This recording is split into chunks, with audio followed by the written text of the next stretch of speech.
सोलापुरातील सर्वात मोठ्या उद्योगावर सुनवाई सुरू। सोलापुरातील सर्वात मोठ्या उद्योगांपैकी असलेल्या विडी उद्योगाचा किमान वेतन संबंधित प्रश्न दिनांक 24 ऑगस्ट 2023 रोजी सोलापुरातील कामगार आयुक्तांकडे सादर झाला। यावेळी सोलापुरातील प्रमुख आकाराचे 11 डी कारखानदार मालक या सुनावणीसाठी उपस्थित होते। सोलापुरातील 70,000 विडी कामगारांसाठी मार्क्सवादी कम्युनिस्ट पक्षाचे ज्येष्ठ नेते तथा महाराष्ट्रातील कामगार नेते अडम मास्तरही यावेळी उपस्थित होते। यावेळी सोलापूरचे कामगार आयुक्त गायकवाड साहेब यांच्यापुढे विडी मालक संघाकडून ॲडव्होकेट मराठे वकील यांनी आपले म्हणणं सादर केलं। तरी लाल बौटा कामगार युनियनकडून ॲडव्होकेट माशाडवाले यांनी कामगारांची किमान वेतन संबंधित बाजू मांडली व आपला म्हणणं मांडत असताना ज्येष्ठ कामगार नेते अडम मास्तर यांनी कामगार आयुक्त पुढे संबंधित सुनवाई लवकरात लवकर घ्या असे आपलं म्हणणं मांडलंय। सर, आज किमान वेतनची ताजी होती, काय झालं निर्णय? विडी कामगाराच्या किमान वेतनासंबंधी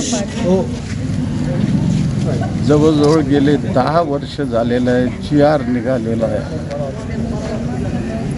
सरकार आणि मालक अंमलबजावणी करायला तयार नाही आहे। आपण सीटूच्या वतीनं 1690 केसेस या ठिकाणी दाखल केलेल्या आहेत। त्याच्यामध्ये डिले कंडोनचा मुद्दा पहिल्यांदा निकाल लागणार आहे। त्याच्याकरता 11 तारीख कोर्टाने दिलेले आहे। कोर्टाचे पावर आहेत। असिस्टंट लेबर कमिशनरला किमान वेतन अधिनियम 1948 कलम 20 खाली केसेस चालवायचे अधिकार आहेत। पूर्णपणे कोर्टाचे अधिकार आहेत। तो जर निकाल लागला तर मालकाला दंड करायचे पावर आहे। किमान वेतनाचा फरक वसूल करण्याचे अधिकार आहे आणि मालक ऐकत नसेल तर कारखान्यामध्ये त्यांनी जप्ती करून हे पैसे वसूल करू शकतात।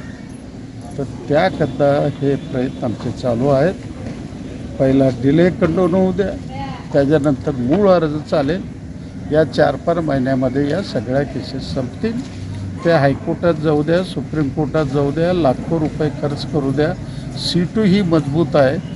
कामगाराकडे 100 रुपये जमा करून कोणत्याही कोर्टात आम्ही जायला तयार आहे। पण कामगाराला किमान वेतन मिळवल्याशिवाय त्यांचं पानपुडा, गुल्ला कट्टा, त्यांचं सगळ्यात मोठं पेन्शनचं प्रश्न आहे। मोदी सरकार आता जवळजवळ 10 वर्ष झालेले आहेत। 800 रुपयामध्ये कसं जगतात, 1000 रुपयामध्ये कसं जगतात? कोश्यारी कमिटीचा रिपोर्ट आलेला आहे। किमान 3000 रुपये दे असं सांगण्यात आलेलं आहे। 3000च्या वर 6 महिन्याला एकदा महागाई भत्ता वाढवा हेही सांगितलेलं आहे। मोदी सरकार काही करायला तयार नाही। म्हणून आता कामगार लढ्याच्या मैदानात आहेत। 2 तारखेला जबरदस्त या ठिकाणी मेळावा लढा करू। पाहिजे त्यावेळेला कायद्याचा आधार घेऊ, नसेल रस्त्यावरची लढाई लढवू। सर्व विडी कामगार युनियन जिंदाबाद जिंदाबाद जिंदाबाद। विडी कामगार युनियन जिंदाबाद जिंदाबाद जिंदाबाद। लाल बौटा जिंदाबाद जिंदाबाद जिंदाबाद।